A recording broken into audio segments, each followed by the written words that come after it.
Bonjour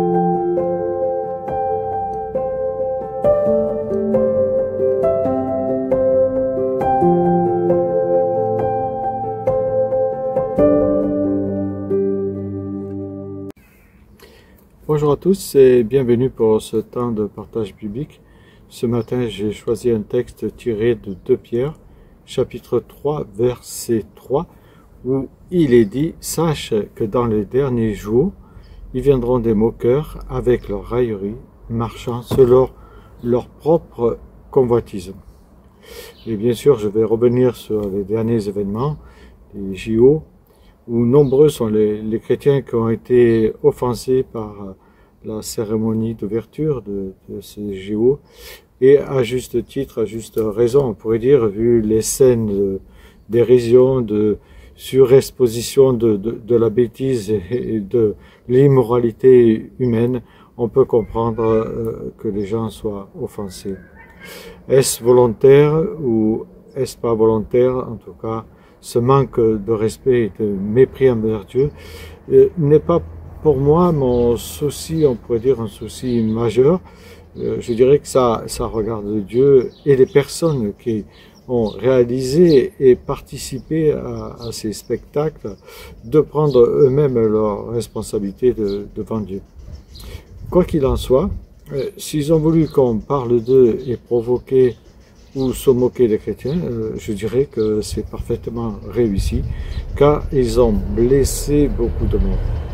Vous savez aussi bien que moi, il n'y a rien de nouveau sous le soleil, et la moquerie envers les chrétiens existe depuis la nuit des temps, et on retrouve cela tout au long de l'histoire de l'Église, des individus par, on pourrait dire, arrogance ou incrédulité, ont osé se moquer de Jésus et de son message, et malheureusement on sait qu'ils continueront jusqu'à la fin des temps. La grosse erreur, à mon sens, ce serait d'entrer dans une polémique qui ferait le jeu de l'adversaire, c'est-à-dire du diable, et qui nous amènerait à nous tromper de cible en tant que chrétiens. La moquerie n'est pas un vice qu'on dénonce en France, parce que malheureusement, nous sommes le pays de la moquerie. Un pays, on pourrait dire, un moqueur invétéré, mondialement connu même. Moqués, nous le serons toujours dans notre société française et au-delà de nos frontières. Jésus n'a-t-il pas dit « Heureux, vous, quand les hommes vous insulteront, on pourrait traduire se moqueront de vous, et vous persécuteront, lorsqu'ils répandront toutes sortes de calomnies sur votre compte à cause de moi. » Dans Matthieu 5, verset 11, lors des béatitudes, Jésus a dit cette parole à ses disciples qu'on pourrait prendre pour argent comptant pour nous.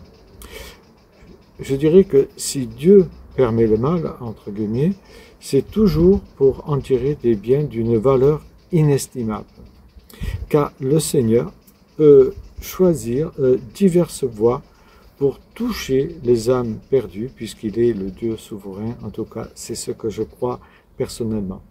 Ne peut-on plutôt pas voir derrière tout cela une façon comme une autre de parler de l'Évangile, justement en rectifiant ce qui doit l'être.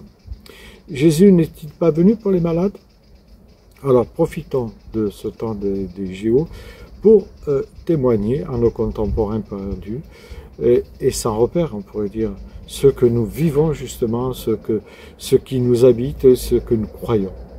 C'est ce à quoi le Seigneur nous appelle, car il est assez grand, je dirais, pour se défendre tout seul.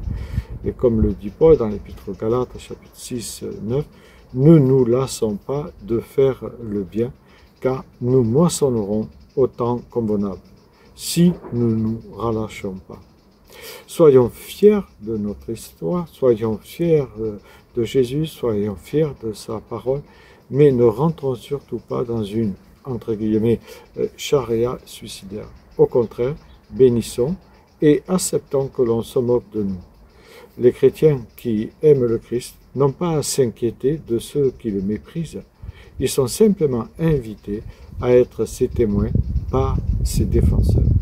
Je terminerai par cette citation que j'ai trouvée très intéressante de Monseigneur Lebrun, où il dit « Vous savez le jour où l'on ne parlera plus de nous, c'est que nous aurons été effacés par nos propres fautes, de la culture, de la civilisation et de l'histoire. Acceptez que l'on se moque de vous, c'est que vous êtes des repères. Voilà, c'est une profonde réalité.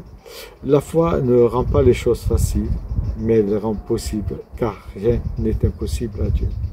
Bonne méditation à chacun de vous.